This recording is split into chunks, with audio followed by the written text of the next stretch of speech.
It is estimated that 72% of all the rentals are managed by property management companies. There's also a fact that 72% of all the rental and income properties are owned by mom and pop owners and not the corporates and the billionaires. If you are a do-it-yourself landlord or if you manage your properties on your own, congratulations. And here are some tips I'm going to give you if you are managing on your own or if you are overlooking the management company, and make sure that they use these tips as well. So let's get started on this great video. Owning a home and a property is in itself challenging enough. But when you are owning a property and renting it out for income generation or have tenants and managing it yourself, that becomes even more challenging, and you have to follow the rules and regulations of your state, your county, and your cities. But there's also other things you have to do to make sure that you have great tenants. They're going to stay there for a while, not going to give you a hassle, and eventually have positive cash flow. So here are the 12 tips I'm gonna talk to you about. And by the way, thanks for watching. My name is Mike Patel with First Team Real Estate, and I'm Hills, Orange County, California. So tip number 1, you may be busy at work, you may have a family, you may have kids, and you may have a job, and yet you have to manage its property. But one thing you have to keep in mind is because you are a landlord and because you have to treat the tenants right and follow regulations, you want to treat your business or the income property as a business, not just a hobby that, hey, I've got some tenants staying there, whether it be your friends or relatives or just somebody you know. So you have to treat it like a business, have your accounting, have your corporations or legal documents and everything, and follow the state and regulations of your local laws. Tip number 2. In general, most of the tenants are people getting into work. They are millennials, and a lot of them are youngsters, not your older generation. So in order to attract them to find your place of rental or your unit or a house that you want to rent, you have to be online and market it online, because most of these youngsters, millennials, or people just starting a job or just getting into the housing market and moving out of their house, they're going to go first online. Just like according to the statistics, according to the National Association of Realtors, when buyers look for a home, they start their search 95% of the time online first before they go out looking at open houses, before they contact an agent, or before they go out driving around. Same thing with tenants, especially younger tenants. So you have to make sure that you're advertising online and follow all the disclosures of your local community. Tip number 3, and this is one of the most important tips if you want positive cash flow and long-term success from your unit or a house, whether it's 1 unit or 20 units, is that you have to ask for market rents. One of the things that's happening right now in April 2023 is people who are buying rental properties, and they are buying rental properties is, number 1, they are paying a higher price, they are paying a higher mortgage rate, so obviously the payments are going to be high. So let's say your monthly mortgage payment is $4,000 a month. That does not mean that you can charge $4,000 a month to your tenants. If the market rents are $3,700 or $3,600 or $3,500, you have to charge them that market rent, not what your mortgage payments are. So before you buy a rental property or income units, one of the things you may want to do is make sure that when you buy a property, if your principal, interest, tax, insurance, your mortgage payment is $3,000 a month or $4,000 a month, make sure the market rents of that property, of that area is $4,000 a month, so that you can at least break even. Your goal when you buy investment properties, they are vary, but one of the most important goals is, of course, tax savings. You want to break even or have a positive cash flow. Some people invest for long term, they need more tax write-off. So they may go negative cash flow, $300, $400, $500, even $1,000 a month because they want the tax write-off. I've sold properties to some doctors where they did not care if they went negative because the negative cash flow is an expense to them. So those are unusual cases. For the mom and pop owners, you want to make sure that you're charging the right rents, because what happens is if you put somebody in the rental and the market rents are $3,500 and you charging $4,000 a month, several things that happen. Number 1, because you're charging high and the tenants know that you're charging them high, but because of desperation or because of timing, they had to get that, they're going to give you a hard time in the sense they're going to demand good stuff from you. If it's $4,000, if you're overpaying, make sure it's in great condition. You provide them the service when they call, and or in a year or so, they're going to move out and find something cheaper. So when they move out, it's going to cost you to clean up. You're going to have a vacant 2 or 3 weeks or 1 month. You're going to have a vacancy. You may have to repair some things. So over the long term, you're going to go negative by charging more than market rent. So it's better to stay in market rents and have the tenant stay there for 2, 3, 4, 5 years and give you less hassle as far as demanding that, hey, any little thing they want you to fix it or not fix it. So asking the right rent is very critical to finding that great tenant for you in the long term. Tip number 4 is make sure you screen your tenants. Just because they're a friend of a friend or a relative that suggests to you somebody doesn't mean they're going to be great tenants. Most of the people who refer other friends and tenants, they don't know the deep history of the credit history or medical history or the credit reports or anything else. So you want to make sure you check the criminal records, financial records, any liens that they had from other tenants, and do some references, check around, call around. Of course, these days, a lot of the owners may not respond to you by phone because they want written authorization to even refer you or give you a referral of the past tenant's history. So it is difficult, so please do your homework, make sure you screen them and try to find out anything that may be a red flag before you rent them. The 5th tip is, let's say I'm in California, so if you're in California, you want to use the forms that are legally binding in the state of California. So if you're in Texas or any other state, please use the form that are standard forms that applies to your state or county, so that if anything happens, then you are abiding by the laws and restrictions or terms and conditions of your state. So always use the right forms and conditions.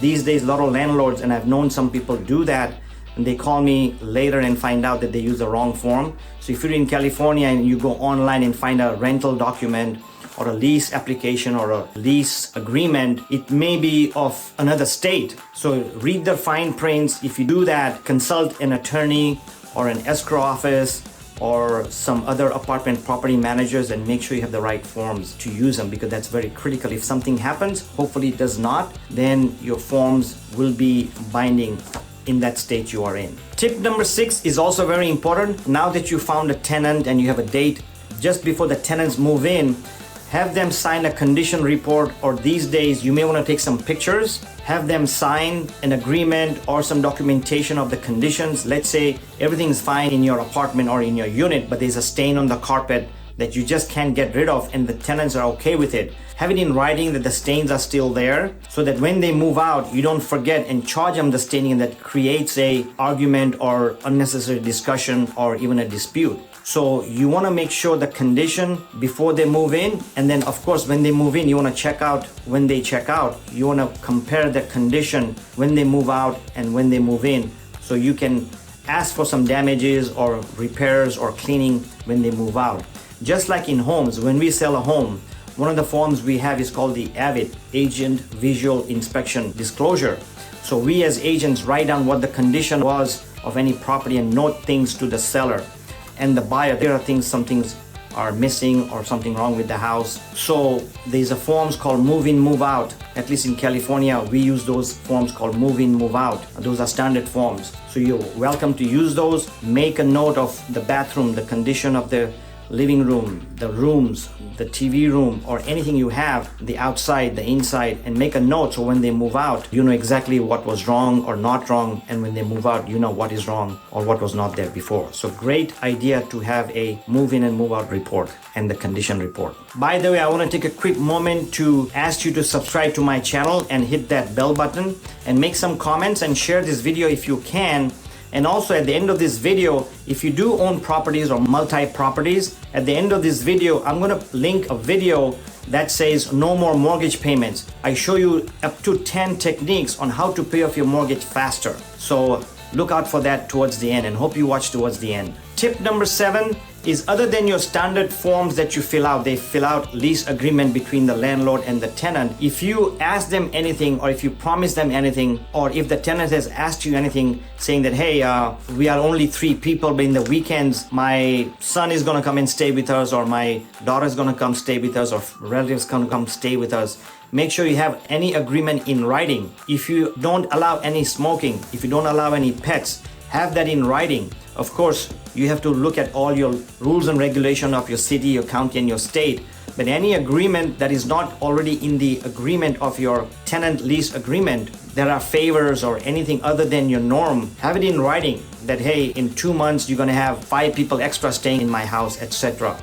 so that there's no confusion, no disagreement after they move in. So very important that you have any promises either from the tenant or from you to the tenant, have any agreements in writing. The eighth tip is that if you collect rent, I know in older days, and I know some people still do it. I have a friend of mine that has owned this property for almost 20 years, right a few blocks from where he lives. So he personally goes there and picks up the check every month on the 1st. This method is not anymore recommended. Of course, if you're not that close, you cannot pick it up. These days, the landlords not only ask them not to send checks, but they ask them to either Zelle or Venmo or ACH transfer or do a direct deposit from bank to bank. This way, you don't have to wait for a check. The check gets lost in the mail, or you have to go to the bank and deposit it. All that hassle. So these days, a lot of them are using ACH transfers or direct bill pay from one bank to the other. So that is highly recommended. It saves times and hassle, because every month you don't want to open the check, sign it, and go to the bank and deposit it. That saves you a lot of time, and it's just a new way of doing business these days. Tip number 9 is not even worth saying it, but I thought I will mention it, is that if you're a landlord, make sure you have renter's insurance. Make sure you have, especially depending on how many properties you have, how many assets you have. If the property is in an LLC or a corporation, you want some kind of protection. So make sure you also have enough or adequate insurance on your property, or renter's insurance for any property damage, liability damage, etc. The best way to find out if you have enough damage or enough liability or enough coverage is talk to your insurance agent that you have currently.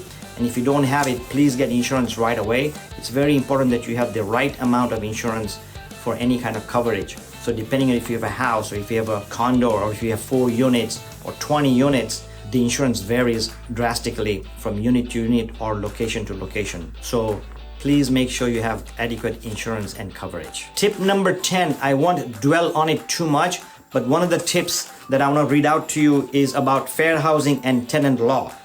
So if you have, depending on your state, they all have regulations, rules and regulations, tenant laws, tenant restrictions, Section 8 restrictions, rent control, whatever it is, make sure you follow the laws and regulation of your local community or your local towns and states. So do follow that. It's very important. You don't want any litigation later on after the tenant moves in. Tip number 11 is very common, and it's a tip that a lot of the long-term landlords don't do it. They have a long-term tenants in there, been there 5 years, 6 years, 10 years, so they don't go inspect the property. I highly recommend for the buyers who I sell properties for, income properties, and tell them that at least go once a year inside the property and inspect it, not only yourself so you know what condition they're staying in, but maybe send an inspector. Make sure you check the smoke detectors, if you have carbon monoxide detectors, any other rules and regulations that your city, state requires. You must have, like fire sprinklers if it's required, carbon monoxide detectors if it's required, flushing your toilet regulations. So all those needs to be checked. So always check that every year, every 6 months. I highly recommend it.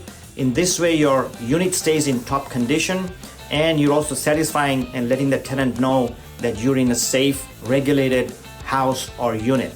So it's a great thing to do to keep up with the inspections every 6 months, if not at least once a year. Tip number 12 is obviously when tenants are staying there, there's going to be some damage here and there. So if there is such a situation, maybe a sink leaks or AC is not working, and sometimes tenant may say, hey, don't worry, I'll fix it. So we highly recommend that you do not let the tenants do the fixing, because you don't know how well it is fixed and you don't know if it's going to keep leaking or not.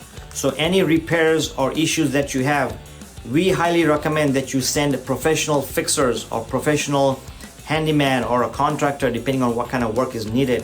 Have it done professionally, legally. So if there's any issues down the road, you know that it was fixed. Let's say there is a water leak, and if the tenant does not fix the water leak properly and it keeps leaking and there's mold that develops, and later on you find out that there's mold, and the tenants, they will get upset if they find mold. They may go after you, or they may come back for damages, or they may come back for financial. So in this case, if it was fixed by a professional contractor or a professional plumber, you would not have the mold leak in the first place. So always send professional to fix anything. This way you know it's done properly, and you also have a record that you fixed it, and you have the invoices, and always take pictures as well. As I mentioned earlier, please watch this video, No More Mortgage Payment. It gives you up to 8 to 10 great ideas on how to pay off your mortgage faster. Thanks for watching.